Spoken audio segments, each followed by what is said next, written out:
Oi, gente! Bem-vindas à leitura do 6º capítulo do livro Triggers, escrito por Amber Lia e Wendy Speak. E o 6º capítulo, ele foi escrito pela Wendy. E o nome desse capítulo é Resmungo e Reclamação. Quem aí tem filho que fica choramingando, reclamando, resmungando com as coisas? Aqui eu tenho, gente. E aí ela começa dizendo que existe um som capaz de parar o resmungo de uma criança. Aqui nos Estados Unidos eles usam muito esse som. Eu não sei como acho que a gente usa também no Brasil, né? Às vezes eu faço Você tem algum som assim que você fala quando você vê que seu filho vai fazer alguma coisa? Ele faz opa, ei, sabe, um sonzinho assim?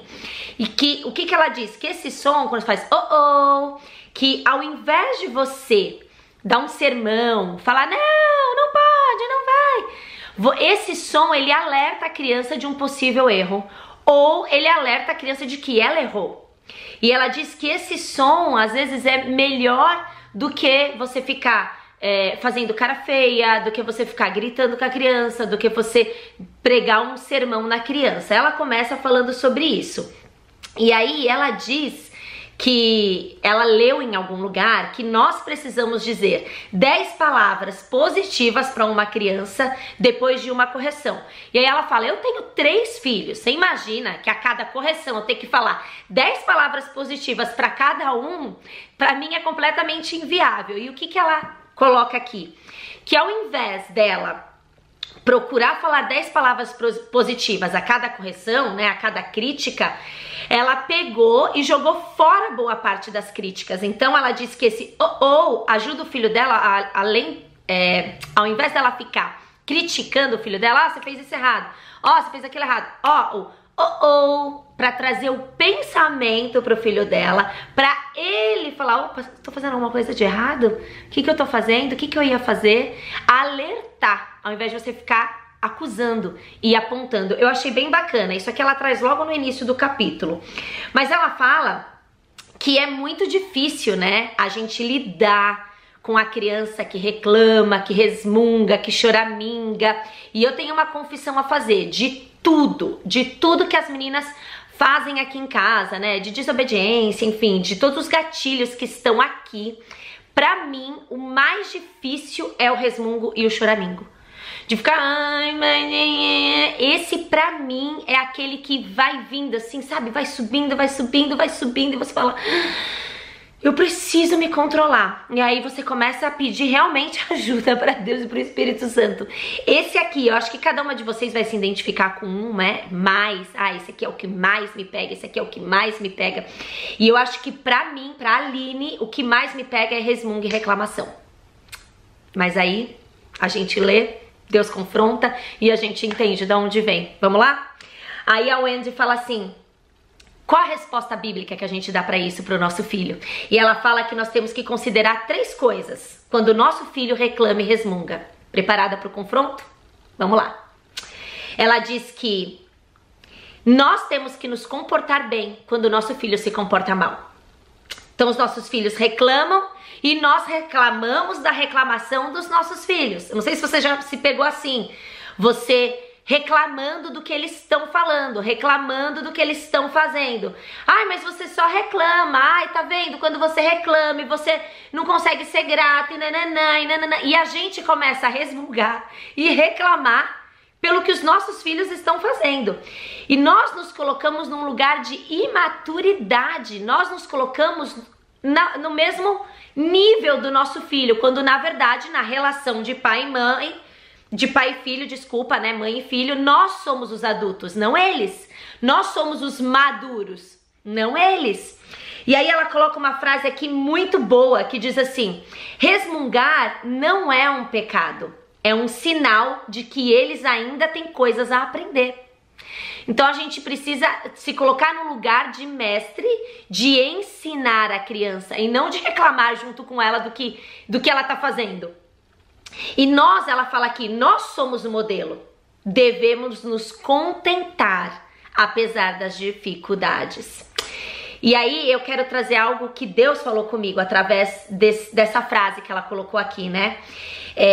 Quantas vezes, né, a gente não consegue se colocar no lugar do nosso filho porque eles estão passando por alguma dificuldade, porque eles estão lidando com alguma frustração, seja ela um não, né? Ah, não vai poder comer doce agora, não vai poder jogar videogame, não vai poder ir pra rua, ou não, você tem que colocar essa roupa, ou sabe, coisas que frustram os nossos filhos, ou mesmo alguma dificuldade que eles estão lidando em algum momento da vida, e eles ficam assim e a gente não consegue se colocar no lugar deles, mas quando nós temos as nossas dificuldades, quando nós temos as nossas frustrações, nós choramingamos, nós reclamamos, nós murmuramos, nós ficamos ai, mas olha, você não sabe o que tá acontecendo comigo. A pessoa para na rua, como é que você tá? Ai, menina, você não sabe, tá acontecendo isso, tá acontecendo aquilo. Nós também choramingamos, nós também reclamamos, e a gente não consegue entender que o nosso filho também vai ter esses dias, que os nossos filhos também têm as frustrações, só que a gente rebaixa o nível de frustração que eles estão tendo pela circunstância, porque não é tão importante quanto a nossa, mas é importante para eles. Então não, imagina, esse menino nem tem conta para pagar, olha só como é que fica choramingando, fez tudo, tem tudo nessa vida, mas para ele aquilo naquele momento é uma frustração grande, é uma dificuldade grande, é importante, nós precisamos saber lidar com isso, né? A Wendy vai falar mais sobre isso depois, mas na hora, e aí o que eu coloquei aqui? Que nós somos tão insatisfeitos quanto os nossos filhos. A nossa alma é insatisfeita. Nós sempre vamos querer mais, nós sempre vamos desejar mais. Nós somos egoístas por natureza. A gente sempre vai querer tudo do nosso jeito. A gente vai querer ter o controle de tudo. A gente vai querer saber tudo. A gente quer tudo perfeito. A gente quer filhos obedientes. A gente quer tudo assim, mas a vida não é essa. E nós reclamamos por isso. E os nossos filhos também reclamam pelos mesmos motivos. São dificuldades diferentes, mas são legítimas. Não é mesmo? E nós precisamos começar a agir diferente diante das nossas dificuldades, diante das nossas frustrações. Porque se a gente reclama, se a gente murmura, né, se a gente em casa tem esse comportamento, como exigir um comportamento diferente do nosso filho? Se nós não sabemos lidar, e esse é o ponto, se eu não sei lidar com a minha dificuldade, diante da minha dificuldade eu não consigo me contentar, como eu vou trazer contentamento para o meu filho? Como eu explico o contentamento para o meu filho diante da dificuldade? Então eu peço para o meu filho se alegrar e eu não sou alegre na minha circunstância difícil? Isso aqui me pegou, gente. Isso aqui me pegou. E a segunda coisa que ela fala aqui é usar a palavra de Deus como um bisturi e não como um martelo. E ela fala que tem muitas mães que martelam na criança a palavra de Deus, né? A palavra de Deus é uma espada, né? A palavra de Deus diz isso, a Bíblia escreve isso, né? Que a palavra de Deus é uma espada, mas muitas mães usam essa espada para ferir, né? E não para trazer verdade, não para trazer cura. Um médico, quando ele usa um bisturi, ele tá trazendo cura para aquele paciente, né? Ele tá fazendo uma cirurgia, ele tá sendo pontual. Mas um martelo, ele pode fazer um estrago grandíssimo, né? Então nós precisamos saber qual é o momento de usar a palavra, de que forma nós vamos usar a palavra, porque nós podemos usar a palavra não para edificar. Então nós temos que tomar cuidado. E aí ela coloca aqui que a gente não consegue plantar a semente em solo duro. Então será que nós estamos trazendo as verdades da palavra de Deus num solo que tá duro e essa semente não vai frutificar? Será que nós não precisamos esperar o momento certo, em que essa terra tá macia, em que essa criança já refletiu sobre o que aconteceu? A gente acha que as crianças não pensam sobre o que aconteceu? Os mais velhos, claro. Claro que pensam. Muitas vezes as minhas filhas vêm conversar comigo depois sobre o que aconteceu. Se a gente esperar chegar nesse ponto e a gente plantar a semente ali, aquele solo vai estar fértil para frutificar. Então nós precisamos tomar cuidado de que maneira nós temos apresentado. Isso é uma coisa que eu me preocupo demais, né? Não na hora da bronca falar, você sabe que a palavra diz isso, não, né? Eu espero o momento certo, mesmo porque elas podem começar a falar, nossa, mas a palavra de Deus nunca pode nada, a palavra de Deus, e não é assim, né? Nós precisamos trazer com entendimento, esclarecimento. Nós temos que trazer a verdade para ela libertar e não para ferir, né? A palavra, quando ela é proferida no momento errado, né, na hora errada e do jeito errado, ela não vai agir como deve ser agida, ela não vai ter o efeito que deve ter na pessoa. Então nós precisamos pensar um pouquinho disso. E ela fala aqui, pra gente não usar a palavra para envergonhar, a palavra de Deus para envergonhar os nossos filhos de maneira nenhuma. E ela coloca aqui um versículo que diz assim, em Isaías 55, 10, 11. Assim como a chuva e a neve descem dos céus e não voltam para eles sem regarem a terra e fazerem-na brotar e florescer, para ela produzir semente para o semeador e pão para o que come, assim também ocorre com a palavra que sai da minha boca. Olha só, temos que ter cuidado. Ela não voltará para mim vazia, mas fará o que desejo e atingirá o propósito para o qual a enviei. E a terceira coisa que nós temos que observar, né, só voltando pra gente não perder. O primeiro foi comportar bem quando meu filho se comporta mal. O segundo é usar a palavra de Deus como bisturi e não como martelo. E a terceira é agir como um filho de Deus. E aí ela fala que antes da gente focar no comportamento do nosso filho, nós temos que olhar primeiro pro nosso coração e ser honesta com a gente mesmo.